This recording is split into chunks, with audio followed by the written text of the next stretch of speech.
Give me a thumbs up when we're good. Hi, what's up, you guys? This is Carolina Teague with League of Our Own podcast. We're on episode 54. We're over a year into League of Our Own, and I'm really excited about today's episode. Today, I have a special guest, and her name is Jazz Tamir. You guys have seen her before. She's already been on League of Her Own when the Spurs fiasco was going on with Joshua Primo, but now she's back. I was on her podcast last week, and it's called The Synopsis. It's a really good podcast, and I really want to talk to you about it because your podcast is really good because you'd like to do deep dives on what's going on with people and their lives. Yeah. And I was your first guest. You were. You had to be my first guest, though. Thank you. One, because you've been so supportive. But two, because we obviously talk offline. We talk off the record. But I wanted to just provide that opportunity for you to express what you've been through, good or bad, in the industry of sports media, especially as a Latina woman, because it's not easy. On this journey, it's not really a straight and narrow path, and it's not like a smooth paved road. So anybody who has the courage to kind of step into this field and even jump out on their own, like League of Her Own, on her own podcast, is very inspirational, not just to me, but I think for women and even men who are kind of just getting started in this industry. It can seem very oversaturated, but not a lot of people have the guts to continue once they get to a certain point. Or the ability to elevate can seem hard. Sometimes there's this like glass ceiling over your head when it comes to moving up in ranks or kind of paving the way to be on bigger platforms. So I just wanted you to be able to share that story. And it's definitely not done. It's not over. You have so much further to go. But just for where you are now. Because I feel like a lot of us are in this position. But we all don't talk about it. Yeah.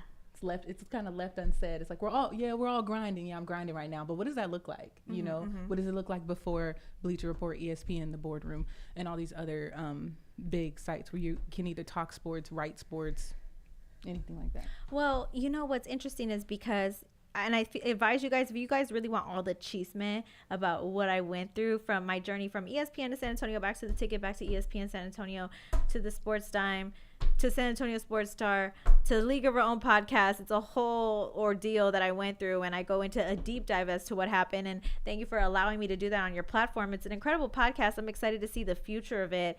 And, you know, I know that you're going to do great things because you have what it takes to be great in this industry. You have the drive, the intelligence, the beauty, everything that a woman can have in a package to be successful in sports media.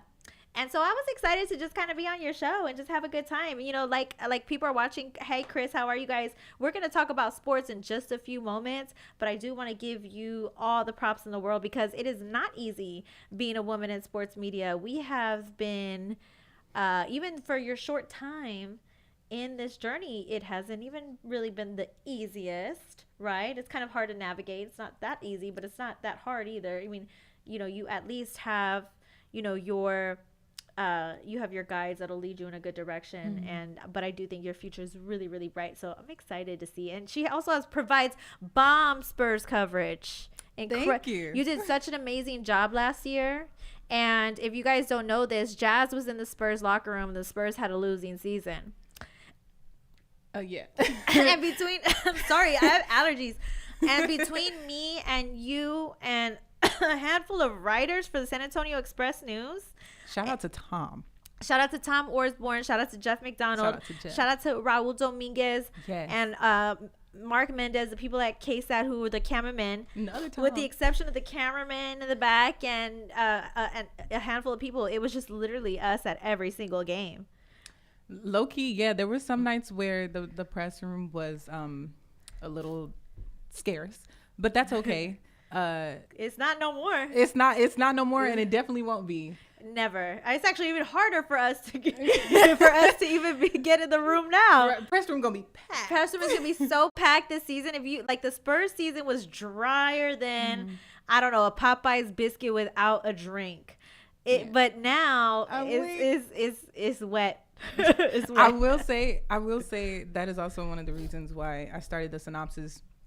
And shameless plug, I do want to say the synopsis is mostly an interview show where I want to be able to talk to athletes, not just athletes, but also creatives, and not even just in the sports world, but just in general, who are navigating their way through a medium, whether that's film, content creation, anything like that. Mostly sports focused, but I also find inspiration from other avenues. But I will say, just connecting it back to last season, one of the reasons why I wanted to do the synopsis is because of the stories you hear from or about the guys. Guys whose stories that always don't get publicized, or the guys who don't talk as much, but you have to learn more because it's your job to know their stories. Guys like Devin Vassell, guys like Devontae Graham. People obviously know he's from Kansas, but just the transition from those three teams and learning about him having to come to San Antonio or getting traded to San Antonio. I did an article on that if you want more.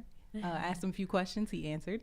So just learning about those guys, and they have so much drive. Trey Jones, I mean, Doug McDermott. I mean, these are dudes that you don't hear talked about all the time. Jeremy Sohan has a great story. He was out there more because he's a little more active on, on social media. But and feel like I'm forgetting people who I've been inspired by, but just learning about them a little bit more, and you're like, dang, if people knew what you've been through, and if people understand what it took just to get here, forget the losing season. These guys have so much drive, so much determination, so much will to win.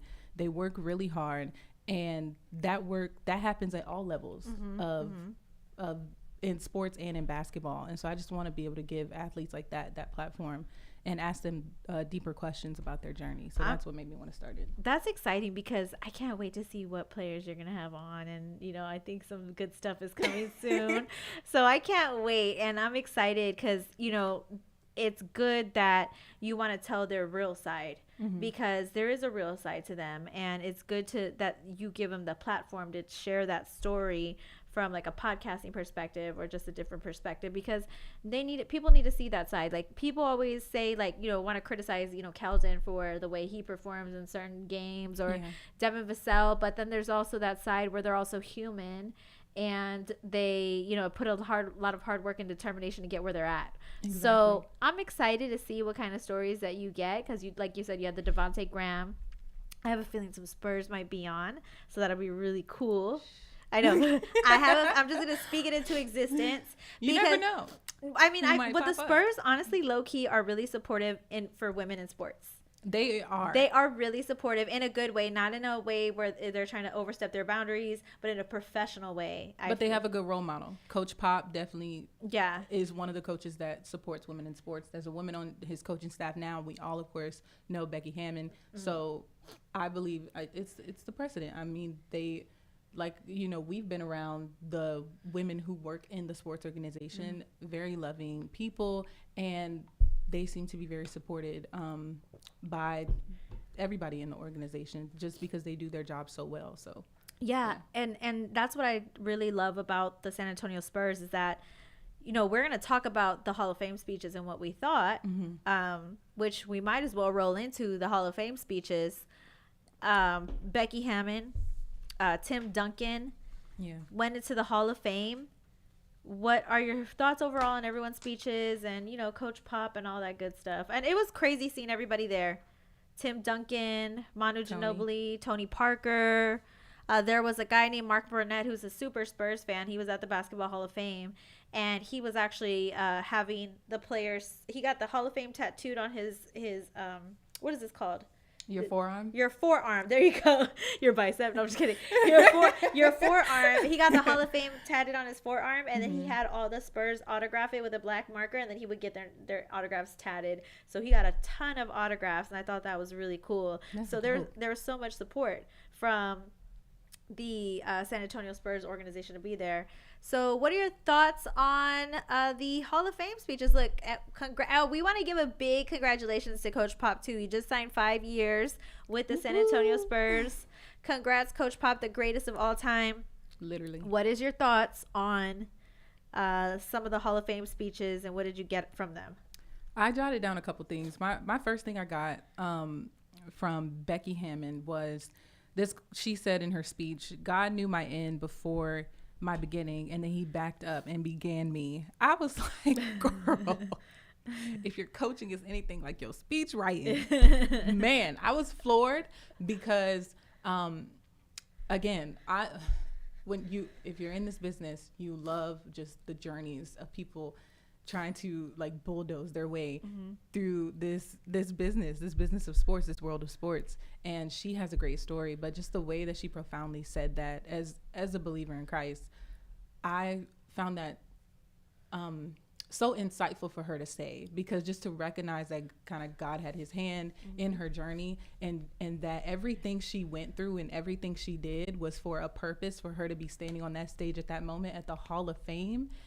And she was looking back like, I wouldn't have thought, she probably was thinking about it and saying, oh, I would love to be there one day, of course, but to actually be there in that moment and give credit in that way, I thought that was beautiful. Also, I teared up a little bit when she choked up and was thanking Coach Pop, obviously, for doing something. And she said, I know you weren't trying to be courageous when you hired me, but you did something no one else in the professional sports world did. So, again, that's another shout out to Pop. And like I said, a good role model in sports, for hiring a woman and putting her in a position of authority and trusting her. And then speaking of Coach Pop, just a couple things I loved about his speech. Obviously, we all love Coach's personality. He has his certain way of delivering things. Sometimes it can be scary if you in that press room. But when he spoke about his wife, I thought that was beautiful, because I know that cannot be easy. And he accomplished something big, and without somebody love being there can be maybe just a tough thing to experience. So I thought that was beautiful. And when he spoke about the importance of relationships, that is what makes him the greatest coach in the NBA, is because he valued his relationships with those guys. That's what I loved. You know what I love the most about the speeches? I was in tears listening to Becky Hammon give her speech, because it touched me in so many ways. I mean, we've heard about her journey, and it wasn't an easy journey. And even looking at the optics of what she experienced in the NBA, she hasn't really spoken publicly about what she's been through. But there is small reports that, things may have happened, why she never got a head coaching job. And was she really ready to be a head coach? And I've spoken to assistant coaches, female assistant coaches in the NFL. And they've said to me directly that we are, as women, even though we're in assistant coaches positions, we are highly capable of being head coaches. We see people who are on special, like in the NFL, they're on the special teams, they're wide receiver coaches, they're running back coaches, but they never get elevated to assistant coach or head coach. But they are more than capable of doing it, and they know for a fact, because they see how the other male coaches perform. They don't want to throw them under the bus, but they're like, hey, we are just as good, if not better. And for me, it always kind of did not sit right with me that Becky Hammon was not hired by an NBA team. Now, I don't know what the ins and outs of why not. Maybe there was a team with an organization that wasn't stable enough for her to want to go to, or perhaps they just weren't interested in her because of, they vetted her a lot tougher than they would men, which can honestly happen when you're in the world of sports. We as women, we tend to get vetted very, very more difficult in a sense, like through a finer microscope than a man would. And I feel like with Becky Hammon, she may have been through those things, I don't know, but you can kind of tell in her speech when she gave that shout out to Pop and said, you weren't trying to be, this person who made an impact, but you were that person who was courageous to hire me. And he teared up, she teared up, and to me that was incredible, because if you really think about it, who else gave her the opportunity except for him? And I don't think he was trying to be courageous. I just think he was giving her a well-deserved opportunity. And you don't have to try to be what you already are. The only way you would know if a woman would be good on your staff is if you're looking at women. If you're not looking at both sides of the coin. If you're not looking at women and men who could possibly be on your staff, you're not going to find a woman who could possibly be on your coaching staff. So I think that it happened because Coach Pop was already looking. And like he said, he wasn't trying. He was just, who he is let me observe the board. Let me observe the entire board. I'm not just going to look here because this is what seems right or what have you. So I think, like I said, you don't have to try to be something that you already are, but you never know how you're impacting somebody else's life. So, and it's crazy because, Pop, he's with the Spurs for life. So there was not an opportunity here with the Spurs to be a head coach. However, I would have loved to have seen her here, but I mean, it wasn't going to happen. But either way, I understand why she couldn't stay here because she wanted to be a head coach. And for me, when she went to the Aces with the highest paid salary ever for a head coach in the WNBA, and the Aces were already a playoff team, and she had the potential to be in this organization that was already thriving, and then the first year she takes them to a championship. It just shows, and I'm not trying to go on a rant about women, but it just shows that women are capable of taking teams all the way to the top. Whether it's the Bucks, they fired Coach Bud. Then you have the Phoenix Suns. They fired their coach, even though they're playoff teams. You have the NBA been going. She can take a playoff team and take them to the top because she was coached by the greatest coach of all time. Right. She had more than enough. She already knew what she was doing, and she showed that with that championship. Now, she could come back to the NBA. We don't know, but she seems like she's very happy where she is. And her speech is like a really valuable lesson. I like how women brought her out for the Hall of Fame speech. That was also, for me, impactful because I also wonder, like, who is she going to bring out? Is she going to bring out Timmy? Is it going to be Manu? Is it going to be women? And I like how she had women come out because that also set the tone, too. Yeah. Her speech was amazing, and I cried. No. I was so happy for her. Definitely was sitting there like, all emotional. I know. I was like, "Hey, Becky, Queen Becky." I love her. It's hard not to be. It's hard not to be though, especially. That's why I say I will never take last season. I mean, I pray to God I can spend many more in the AT&T Center, but I will never take last season for granted. Being able to see Coach Pop and even Becky, but she obviously wasn't coaching, but she's been in the stadium. But seeing Coach Pop, seeing Manu, seeing Tim, like, in real life or how they operate, seeing how coach actually coaches, being able to watch that up close, seeing him communicate, seeing him talk politics, seeing him vouch for his team, seeing him talk about the tragedy in Uvalde and how that affected him. But being able to hear that like front and center and realizing who's sitting in front of you it's one of those experiences. You're like, okay, you should soak that in, or like take a second and just realize, who you're talking to. That's the part that's crazy for me. I would have never, like you said, you think about things. You're like, oh yeah, it'd be nice to meet so-and-so or talk to so-and-so one day. But even if it's just asking him a question in the press room, like obviously he doesn't take himself too seriously, but I'm like, oh shoot, that's Pop. You know what I mean? And it was fun all in all. And speaking of fun, Victor Wembanyama. He's having fun. He's having fun with his hair. He's having a lot of fun with his hair, y'all. And we got to show y'all his hair. Jeremy's rubbing off on him. I know.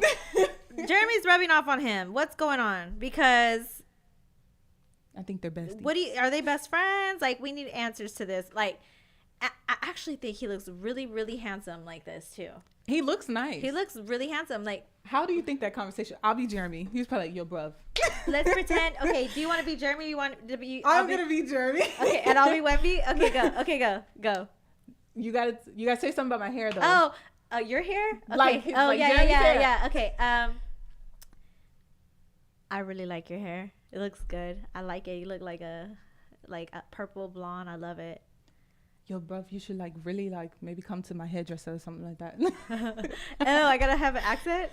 I'm trying. I can't. Okay. Let me. No, you sound British. You sound British. I don't know how to do Jeremy's accent. Okay. Let's try. But yeah, okay. So say it again. Okay. You should come get your hair dyed with me. You want to try it? Absolutely. Yes. I'll definitely love to. He's French. I'll definitely love to. He's He's more. I want a croissant. You know, he taught Je people. m'appelle. Je m'appelle. Ciao, Bella. We gotta learn French. Okay. We do. Can We we learn get it French on together. Yeah. We're taking. I- By the way, Jeremy and Webby, we're taking French courses. Okay, you know what? Bucket list goal. Ask them questions In French. in I French. have the same thing too. Okay. Yay. Okay. Our goal is to ask Wemby and Jeremy So had a question in French. So we're going to practice with each other. And then when we go to the games together. City. Yes. But you, shoot, Spanish. I can do a Spanish question though. I can do Oh, yeah. a Spanish is easy. We question. could do, okay. ¿Cómo te llamas? Or how do you feel? ¿Qué estás You asked me what haciendo? my name was. No, I'm saying. Yeah. Me llamo Jazz. ¿Qué estás haciendo? Okay, so what we're gonna do, we already Spanish. That's easy. We can do that We could do Spanish in our sleep in San Antonio. in San Antonio, yeah, for sure. But we have to practice together. We're gonna learn French, just for Wemby and City, like Yeah, and Jeremy and Jeremy. and Jeremy, and yeah. So that's 3 people. Jeremy speaks French, right? Polish. I thought he spoke French. The Polish media was there. I'm pretty sure it's I thought he was French. This whole Jeremy's time. not French. Jeremy's not French. Hold on, I have to. The whole time I thought Jeremy was speaking French. Jeremy isn't French. his mother is What language does Jeremy Sohan speak? girl. I swear it Hold on, was let me Polish media. I swear, I thought he spoke French. Oh, you're right. He's Polish. I mean, maybe he knows French. We don't know. But Okay, he does speak Polish. Okay, my bad. so we got to learn Polish and French. Oh my god. Okay, my bad. Okay, so we got to learn French and we got to learn Polish. Okay, Okay, we gonna do it. I'm gonna do it, even if it's just a sentence. "How are you?" Yeah, well, that's what I was saying. We gotta just say one sentence, and you practice with me, and I practice with you, so we don't sound crazy. And then because practice. Rosetta Stone. Yeah, Rosetta Stone. But when you're like in that element where you feel like, if we can get this down, because they tell us at Hybrid School of Wrestling, once you practice, you're less likely to make mistakes when you're in the ring. Mm-hmm. And that's how it is. The media room is gonna be our ring, and we need to practice French and we need to practice Polish. And Polish, yes. Okay. When you said French, I was like, what does Jeremy speak? I'm pretty sure it's Polish. Jeremy, if we're wrong, because he be active on the socials. If you happen to see this and we're wrong, let Okay, us know. so let's redo the conversation. Okay. Okay, so I'm Wemby Okay. and you're Jeremy. Yeah. Okay, all right, so go. Oh no, I gotta start. Okay. He'd probably be like, Yo, bro, bro. how do you like my hair? It's brown. yo, you should cut it. That's what I feel like. I should cut it, right? Yeah. I should. What color? Just blonde. Just bleach it. But you're blonde. So we'll be twins. We should be twins. We'll be Yeah, twins. yeah. That's Okay. exactly how I feel. Okay. Like that conversation. I need an extra color. What color should it be? So Should I do did- pink? I Pink did is this good. pur- Barbie World just came out. I did this purple thing once. Snow cone. And did you like it? Did you like it? Yeah. I want to do pink, but I'm gonna go purple. I would say it's the Cockney British accent for me. Purple. I'm gonna do purple Can I get a spot of instead. purple, please? Now, what do you recommend that we go get the hair color? We gotta go to HEB, right? Don't we got brand deals at HEB? Do you think NBA players use boxed hair dye? I think, you know what though, when I asked Jeremy at the Alamo Dome game, when I asked him about his hair, he said he tried it at first, but then he had to get a stylist. So I'm pretty sure he probably recommended his stylist. Like, yo. Oh yeah, come to my stylist. Yeah, bro. I just love saying bro. It's That's not my even fault. that difficult. It's not even that. And you know what? Maybe they could get hair lessons from us. Yeah. Because I just got a keratin treatment. Oh, I know. I love your hair. Like, I love your hair too. I saw it the other day and I was like, yo, your hair looks voluminous. It looked really good, right? Your hair looks good too. That's what I'm saying. I got a keratin treatment and they need to take care of it because they are blonde. And by the way, guys, if you ever decide to go blonde, your hair might be a little bit fried. And I think it's good that he's bald and blonde. Yeah. Yeah, because if you try to grow that out to be like mine and Jazz's length, it's going to be super fried. It's not going to look cute. I think I'm about to dye my hair. What are you going to dye? It's a secret. I'll tell you You're gonna match Jeremy. Oh no, I could never. I want to see what color it is. I think it would be really cute. I'm gonna show you. I'll show you. Yeah. So, do you think they bonded over, like, what do you think they bond over? Like, if you could say, like, what the Spurs bond over, what do you think it is? If it was Jeremy and Wemby, I think it's definitely being from other countries.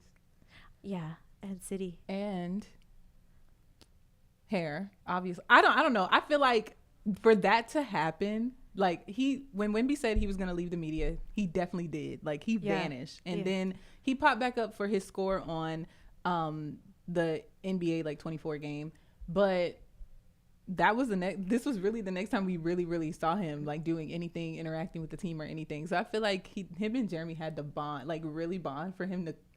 You cut your hair off and dye it. Yeah, they had to really bond. Like you had to really like y'all became best friends. Either that or he's just like, if we did the same hair color, then we would be best friends. I feel like it. That's what best friends do. With the design, like he didn't just get a fresh cut and whatever. I feel like I said, I feel like they went to the same stylist and he was like, I'm gonna try it. I want you to look like me. I want you to give him. What would you tell the stylist? I need you to give him the Sohan. Yeah, give him the Sohan treatment. Give him the Sohan treatment. Treat him like you would treat me. Yeah, Sohan treatment. Yeah, Jeremy's gonna have hairstyles named after him now. I know. Okay, so if you were Keldon, what would you be bonding with your teammates over? Fishing? He likes to fish. Fishing. Shoot, fishing. If I was. Yo, first of all, do you know how to fish? I do. That's the thing. Really? Yes. That's why I thought Keldon was so cool, because he knows how to fish, and he said if he wasn't playing ball, he would work with animals or be a vet. And I was a vet tech. Oh my God! Like, shut up. Let's go fishing. You know what?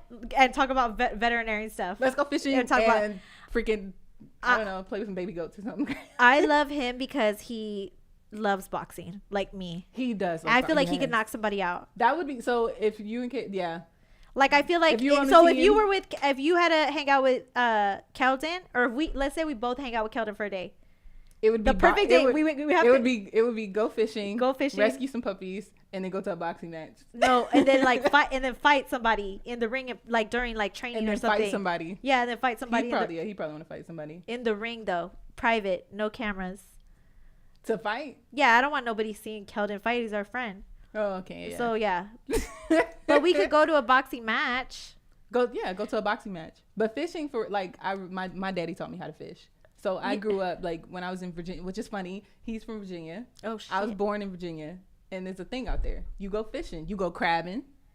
I don't know if you know nothing about crab. Crabbing's kind of country, y'all. Y'all gonna learn that about me. I'm country. Like we caught our own crabs. And did you make them afterwards? Yes, we did. You go crabbing. What you do is, real quick, I'm explaining. What y'all do is you get a crate, and when it drops down to the ground, you got to put a raw chicken leg at the top, and you tie it with some twine. So when the crab go and try to gnaw on the chicken leg, and you pull the crate up, it closes, and you catch a crab. That is some real country stuff. I love it. What y'all don't know about me. I'm really country. That's why when KJ said he go fishing, I was like, yo, where are the fish? Yeah. There's Port Aransas. I don't know, around here maybe like Calaveras Lake or some shit. I don't know. Port Aransas is far. You know, for me, fishing is difficult. I don't know how to fish. Oh no, Carolina, we gotta go fishing. I don't know how to fish. I'm scared to fish. Girl, what you gonna do if we like? I've tried fishing a couple times, and I just can't catch a fish. I can't. I'm bad at it. All you really do. You just sit there. You just sit there. But I did. I sat there. Nothing happened. Carolina, you in the wrong spot. I mean, no. Sometimes you can go out and you can't catch a fish. I've Missouri before. You catch some catfish.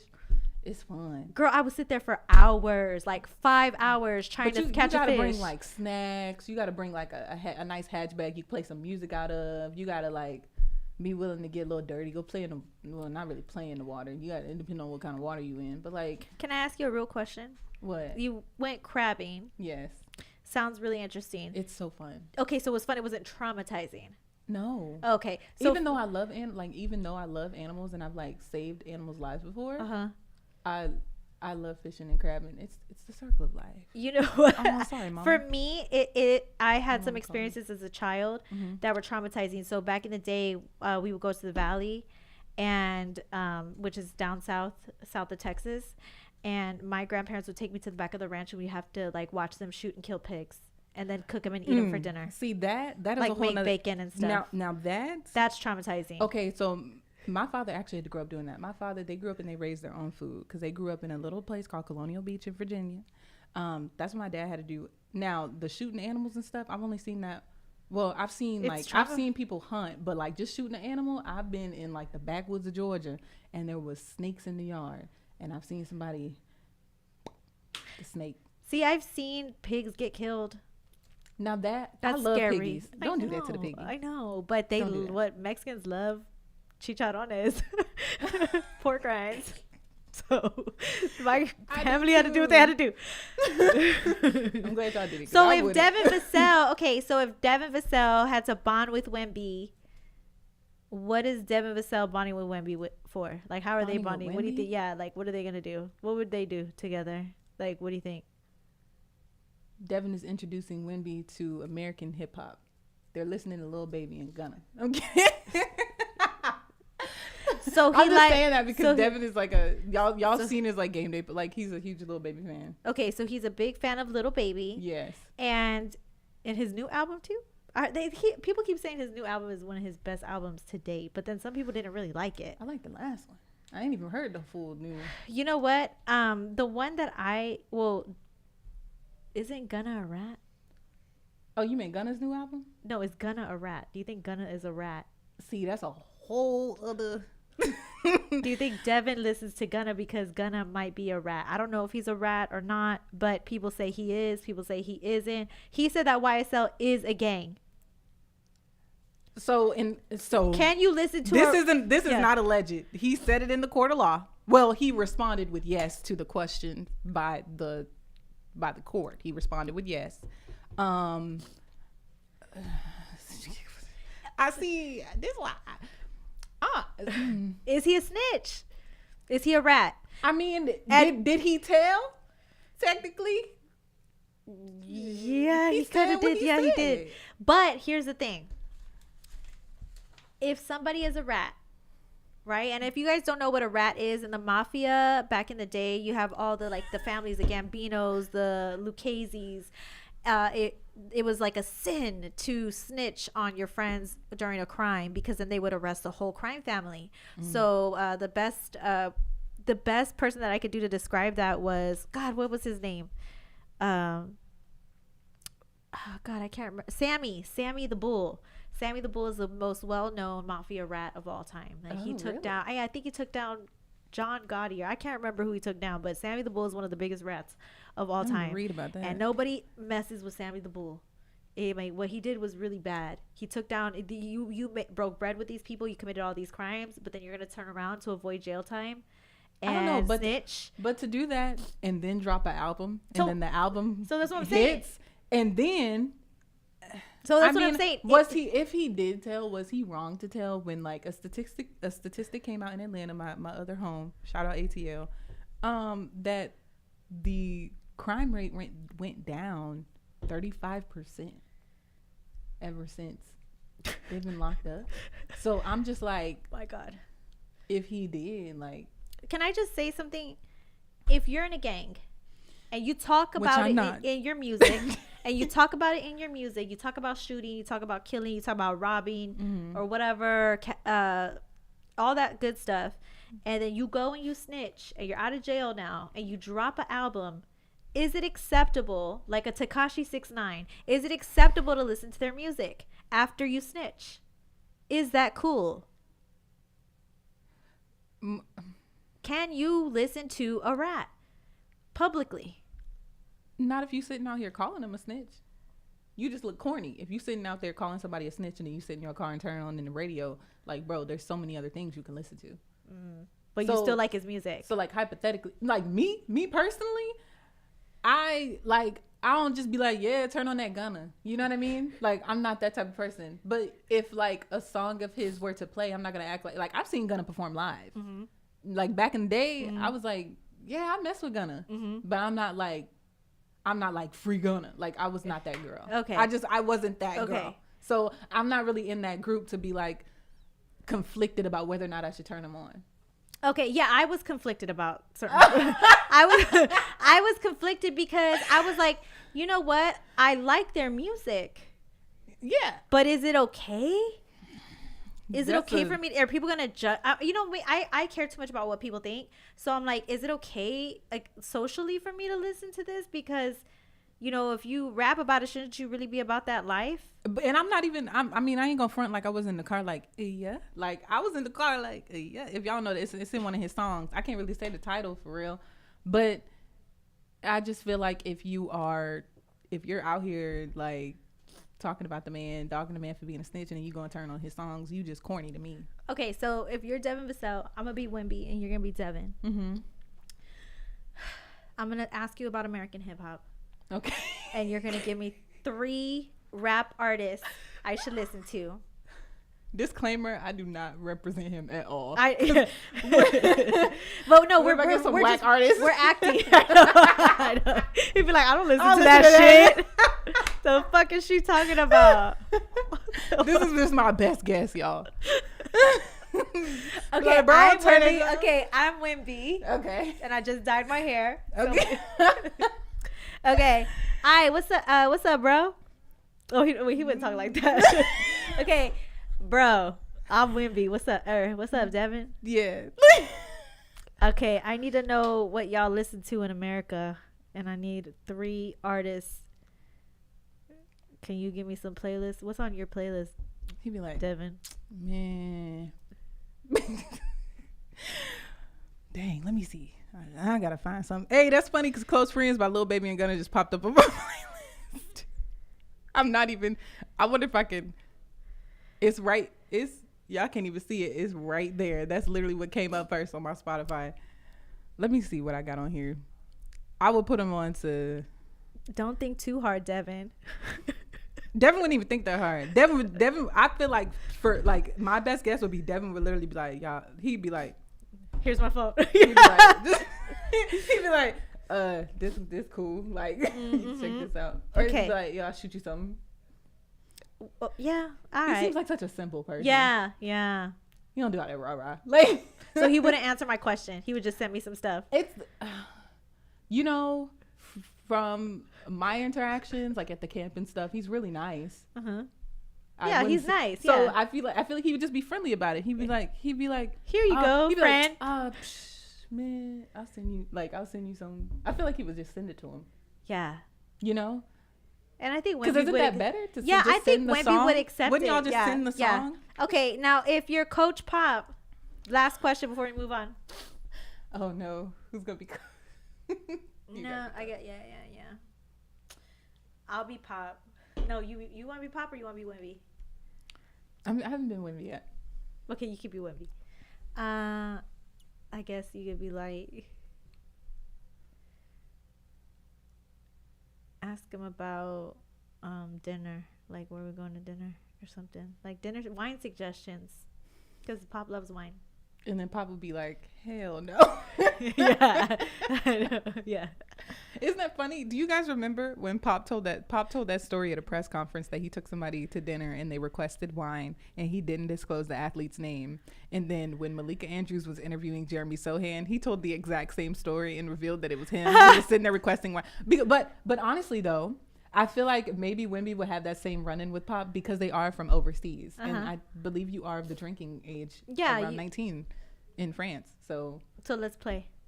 Are we already at dinner? We're at dinner. Okay. Yeah, we're at an Italian I restaurant. feel like it would be like a lighthearted but serious conversation. Like Right. he's with the boss right now. Right. So he'd be like, so I was thinking of getting wine. What would you say? What would Pop do? I'm not the right person to ask. I'm your coach. That's You such a Pop. you shouldn't be drinking. I'm not the right person to I'm ask. not the right person to ask. Mm-hmm. And he'd probably be like, oh yeah, dang. Dang. I'm in America. I'd feel the same way. Now, That was fun. That was really fun. That was real. I love role playing. That was fun. I love role playing. It's I really hope fun. we didn't like damage. I hope we nailed it. I hope we nailed it. I hope we nailed it. I hope we nailed the Spurs players' personalities. Yeah. I think we really in did the a good best job. in like the best way possible. The best way possible. Because that's like really all we we know. weren't rude. No. Yeah. And it's all public knowledge. Like you guys could have definitely looked up that Keldon likes to go fishing. And that, yeah. And that Devin loves little baby. Yeah. And that Jeremy is It's Polish. Jeremy. That Jeremy is Polish. I cannot believe. I can't believe you didn't know that. No, but that's like me finding out that freaking what's the name was from San Antonio. Who? Braves. Jordan Clarkson. We learn something new every day.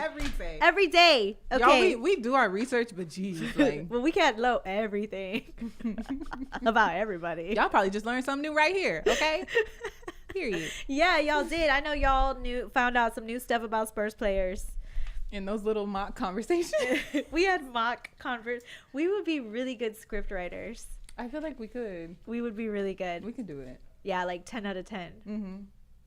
In San Antonio comedy. If we could create like a Spurs show,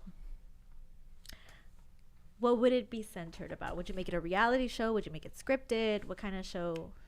For the Spurs today? Yeah, for the Spurs today. Yeah, exactly. I would make it like a basketball coming of age story.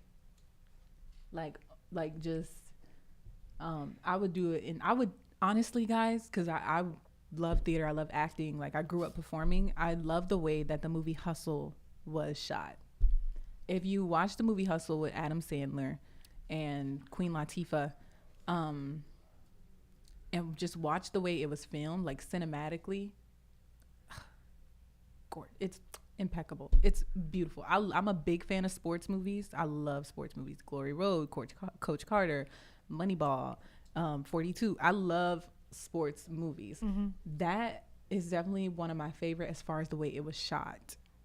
It's gorgeous. So I would do something I would make it like real cinematic, real deep, mm-hmm. and just make it like a real authentic like coming of age story with the Spurs. So that way the funny moments are there. Mm-hmm. Almost not like dry comedy, but like the funny moments are there, but it's not like a laugh button like ha ha ha ha. But I also like I would like to have that on one spectrum, but then on the other spectrum I would like to have like mic'd up practice shots turned into like an hour film, because just I feel like in practice they'd probably be saying something funny. Mm-hmm. Like on Devontae Graham's story, he filmed Keldon Johnson listening to Sexy Red to work out to. So I feel like stuff like that would be hilarious, but that's just stuff that's like you gotta wait for the documentary for stuff like that. Like, or you gotta look at the Instagram stories. I would do a suspense / horror film. What happened? What I would do is since this is a script and this isn't real life, I would make the story about the San Antonio Spurs, about the new team, and there's somebody in the Spurs organization that one by one is injuring other players with freak accents, but they're actually planned. Oh, you mean like fictional? Yeah, it could be fictional too. Yeah, I would do that would be dope. That would be, and then you got to figure out who it is. I would like it shot like the old Western, like cinematically. I would like it to be shot like an old Western film, mm-hmm. because it's San Antonio. That would be cool. You see what I'm saying? Okay, so I have this one scene in my head already. Like Yellowstone, is that the show? Yeah, Yellowstone. Yeah. You shot like Yellowstone. So I would get some baby oil and put it on the staircase, and then have one of the players, probably like Jeremy or something, slip and then break his leg, and he's like the top player, everybody loves him, wants to see him perform, but it's really somebody in the Spurs organization who has a deep vendetta against the team, trying to slowly yet surely injure everybody, but it's all fake, so it's not real life. Mm-hmm. He's not really injured. When they say cut, he's fine. Mm-hmm. But what I'm saying is, I would like a suspense film done with the team. Spurs. Yeah, I think that'd be great. Who do you think? A lot of athletes like do venture out into other like business ventures or careers. Who do you think would become an actor in the future? Who do you think would have the chops? On the Spurs team? Yeah, the Spurs roster we have right now. Who could you see like making a cameo in a show or something? Oh, that's crazy, huh? Keldon, he's done great with the HEB commercials. Keldon, he already has like experience. I would also say, like, you know who else I think missed his calling too? Zach Collins. He should be in boxing. He honestly, I would cast Zach Collins as a boxer. Yeah. I would cast him as a boxer. I would love to see Zach in a boxing movie. Yes, like that would be crazy. Yes, I would love that. That would be awesome. He gives the vibes. Like, and he's proven on the court he can fight. Now. Yeah, exactly. Yeah. Oh, somebody get. He could be with Michael. That's perfect marketing. Yeah, like with Michael B. Jordan. Yes. Zach Collins and Michael B. Jordan. Starring in that what's Creed 4. Creed 4. Zach Collins in a Creed movie. That'd be crazy. That'd be crazy. That would be Zach, great. get on that, yo. Yeah. Get on that ASAP. Okay, so I gotta wrap this up. We forgot to talk about Michael Orr. So, quick thoughts. We have the court documents in front of us, you guys. Cause y'all know I love me a case study. Michael Jerome Orr signed a petition. The guy who the movie Blindsided was written about was Sandra Bullock. I think she won an Academy Award or something like that. She won an Oscar, and she still deserves an Oscar. If y'all talking about take away that lady Oscar because of this drama, don't. Why? I have no words for that. That is crazy. Yeah. So Sandra Bullock is an incredible actress, and she filmed Miss Congeniality in San Antonio too. By the way, she did. Yeah. So, the movie has nothing to do with his real life. Well, I mean, the movie was supposed to have about something his real to do life. with his real life. Honestly, speaking of scripts, Michael. Speaking of scripts and movies, Michael came out and denied a lot of the ways that he was portrayed in that movie when the movie came out. He already said that he was never as unintelligent as they made him seem. It does say in the court document that his education fluctuated. His ability to receive quality education was fluctuating. However, he was never...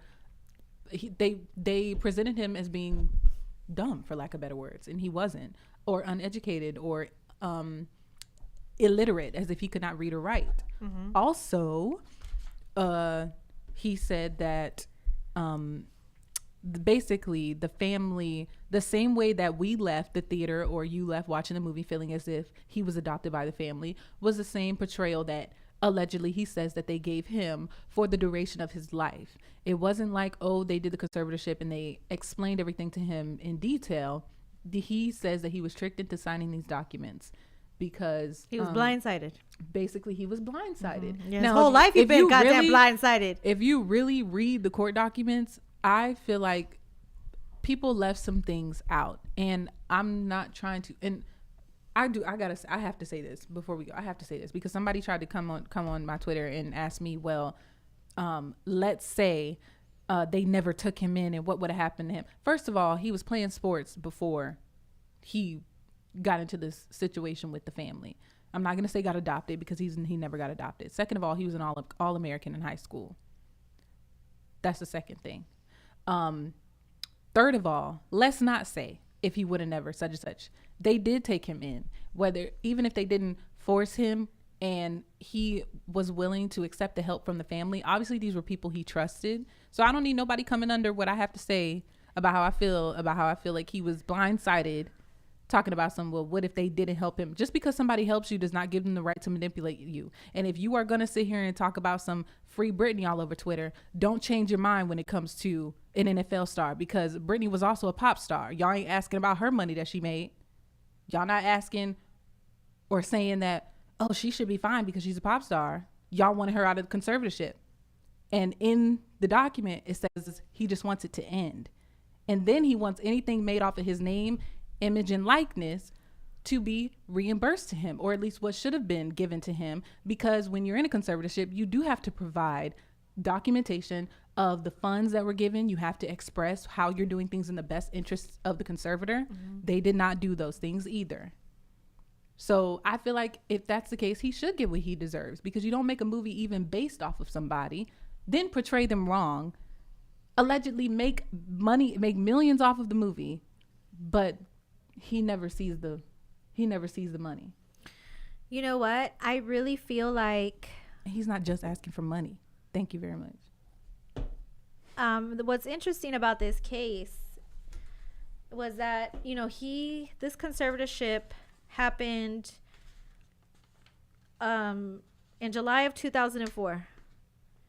That was over almost 20 years ago. And he discovered as of February of 2023 that he was not actually adopted. He was in a conservatorship. That's almost 20 years of being lied to. So that's the part I find alarming the most. And he's in the same situation as Britney Spears. And there was a huge Free Britney movement. And I was a really big part and a fan of the Free Britney movement, just like I am of this Free Michael Orr movement too. He had no business being in a conservatorship. Ordinarily, you're in a conservatorship when you can't manage your money. Ordinarily, you're in a conservatorship when you are not all there in your mind and you have mental health issues and you need somebody to take control of your assets. Mm-hmm. This is a trick. He was tricked. And so I don't blame him for trying to get out of the conservatorship. And Britney also, people did, even though people also did get after Britney and say she still needed to be in it because they think Britney is nutty. And, you know, depending on who you ask, you might think she's not. I think that she couldn't even have a cell phone. Right.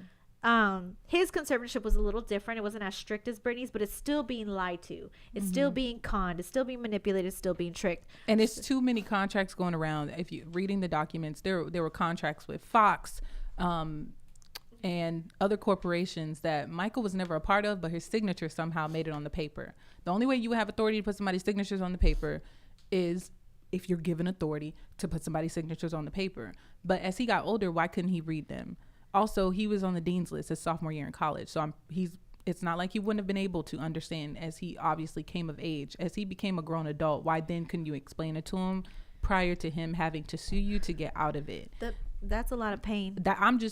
And it's just a question, but I'm just wondering, you know, why that wasn't the case. To me, there are a lot of holes in there, and you can't sit here and vouch for athletes now to be able to have NIL deals and to be able to market themselves, but then bash him for wanting what he's rightfully owed. I agree. And you know what? Do we have time for this or that, Gylan?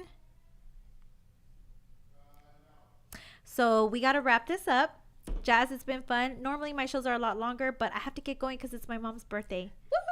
So happy birthday to my beautiful mommy. Happy birthday. What do you have going on for yourself? And plug yourself because, you know, you did incredible today. I think you did good. Go ahead and follow me on Twitter at JazzTamir1. You can follow me on Instagram at JazzTamir, and it's Tamir spelled like the Jewish name, Tamir. And y'all need to continue to check out my new YouTube series. It will be available as a podcast later on, but my new YouTube series called The Synopsis. And you can follow us on Instagram at The Synopsis JT, I believe. Guys, I got everything up like a few weeks ago, but yes. Either way, the link is in my bio of my original page. So go ahead and follow me on all my platforms. Stick with me. Definitely Spurs news coming, things like that. The season's about to start. I'm excited for the in-season tournament as well.